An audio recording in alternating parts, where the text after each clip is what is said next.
5월 15일 만만한 뉴스입니다. 국가인권위원회는 정신장애인이 금융기관을 이용할 때 후견인 동행을 요구하는 것과 인터넷 뱅킹 등 비대면 거래를 허용하지 않는 것은 장애인 권리를 지나치게 제한하는 것이라고 판단했습니다.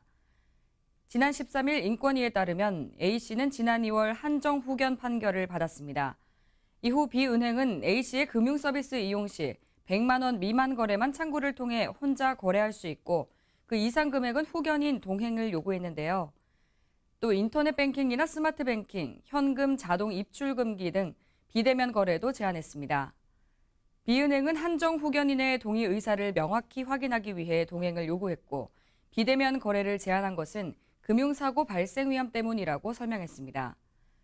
그러나 인권위는 이와 관련된 판례를 근거로 30일 이내 100만 원 이상 거래 시 은행은 후견인의 동의를 받도록 했지 동행을 요구하도록 하는 것은 아니라고 설명했습니다. 그러면서 한정 후견인의 동행을 요구하고 100만 원 미만 거래 시에도 은행에 직접 와서 대면 거래를 하라고 하는 것은 장애인의 금융활동을 과도하게 제한하는 것이라고 판단했습니다. 또 은행은 금융사고 발생 위험을 방지하거나 최소화하는 기술적 시스템 장치를 마련해 장애인이 금융거래를 할 수 있는 방안을 모색할 책임이 있다고 봤습니다.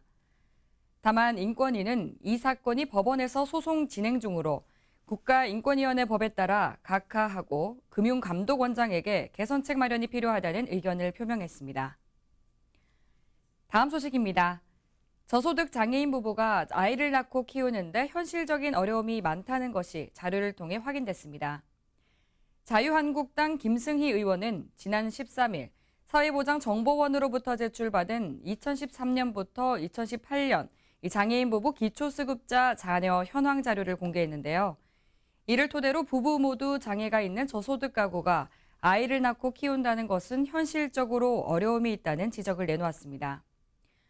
법적으로 부모가 될 수 있는 권리를 보장하지만 제도가 미비해 부모가 될 수 없는 환경에 처해 있다는 주장입니다.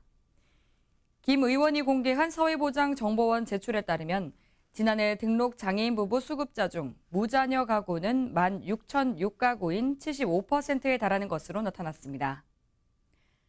다음 소식입니다.